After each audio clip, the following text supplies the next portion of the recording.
The stories featured in this video explore dark and sensitive themes. As a Christian, my stance is firm. These stories are shared purely for entertainment, educational value, and narrative history, never to glorify, promote, or validate the occult. Listener discretion is advised.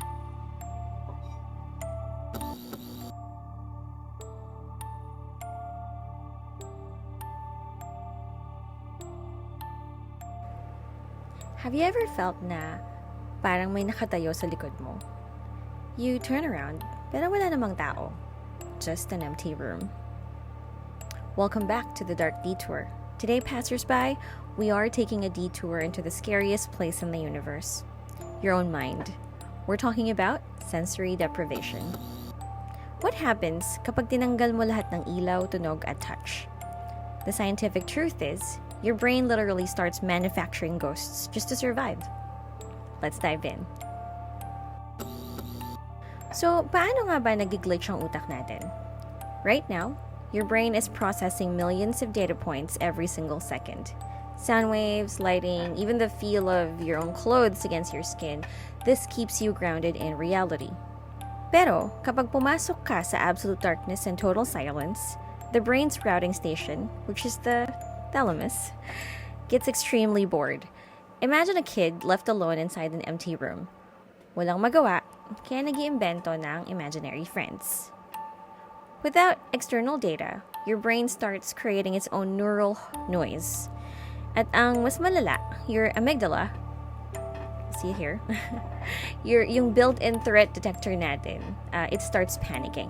Sobrang sanay tayo sa noise na kapag naging absolute zero ang ingay, the amygdala treats it as danger. It triggers a primal fight-or-flight response, making you feel intensely scared na hindi ka nag-iisa. And isn't just a theory. This is heavily documented in history. Take the case of legendary explorer Ernest Shackleton noong 1916. He and his crew were marching across freezing, brutal glaciers for 36 hours straight. Literal na whiteout. Walang makita kundi snow, walang marinig kundi hangin. Shackleton later admitted na during that intense march, he constantly felt a fourth person walking beside them. At ang nakakilabot, his companions independently felt the exact same presence. In science now, we call this the third man factor. Kapag pagod na pagod ka na at walang sensory input, your brain literally invents an apparition para lang hindi ka mabaliw sa isolation. Interesting, right? And then even in labs, nangyayari to. Noong 1950s, sa McGill University, they put students in sensory deprivation boxes. May blindfolds, may earplugs, and heavy cardboard cuffs para hindi maramdaman ang kahit anong touch. And in just a few days, perfectly sane students started seeing full-blown hallucinations. May nakakita ng parade ng squirrels, may nakakarinig ng musical choirs, and many grew intensely convinced na may mga multo sa loob ng cubicle nila. Pero, ang pinaka-mind-blowing for me, noong 2014, neuroscientists in Switzerland actually engineered a ghost using a robot. Yes, a literal artificial ghost. They blindfolded the participants and made them move a joystick, yung kamukha sa games, right?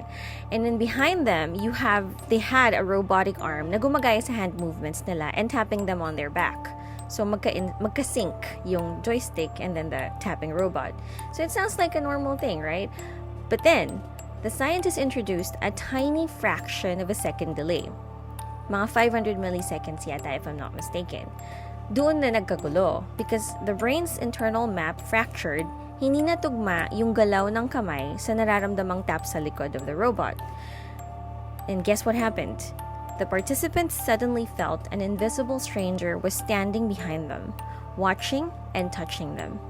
The illusion was so terrifyingly real na several volunteers actually begged to stop the experiment agad-agad. Sabi nila, tama na, may kasama ako sa likod. So, the next time na maramdaman mong parang may nakatitig sa'yo sa dilim, don't panic right away. Baka hindi naman siya espiritu. And in no way am I saying they're not real. I'm just saying, it might just be your brain starving for data, creating a ghost to keep itself company. Kayo ba? Have you ever experienced this kind of sense presence? Let me know your creepy experiences sa comment section. And if you love the psychological deep dive, make sure you hit that like button or the heart button even. Subscribe to The Dark Detour or follow this page, and turn on the notification bell if you're watching this on YouTube. Let's keep exploring the dark corners of the mind together. See you on our next detour. Stay safe and stay curious.